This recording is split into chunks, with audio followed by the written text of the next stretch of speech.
A day in my life but make it Bisaya. Hi everyone! So for today's vlog, mag-try kog mag-Bisaya. Ako di ay si Tali, taga Davao City. Pero na ako diri sa Abu Dhabi karon with fam. So buntag pa lang sayo, nagbaktas na mi kay amo ang ihatod akong anak sa iyang nursery.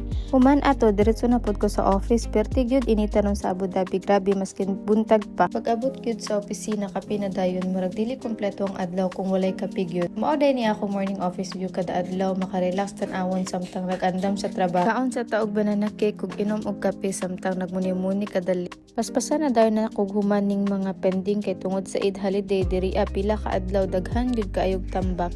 Nagbaktas na ko kay gutom na. Diri sa office kay 1 hour ang lunch break, mao nga nakahigayon gud ko gawas gamay. Niadto ko sa usa ka Philippine food restaurant diri nga Etans. Lami gud kayo ilang mga luto, mura ra gud naka sa Pilipinas. Human kaon balik na dayon ta sa office. Inom sa taning laban drink. Mura siya og lasag Yakult pero mas creamy gamay. Lami kayo ni siya ilabing init karong panahon. Balik na pud tag trabaho ani. Dali ra gud kayo ang oras, wala na namon nabantayan. Nahapon naman di ay alas 6 na diri. So maoras sa anak karong adlaw. Bye bye.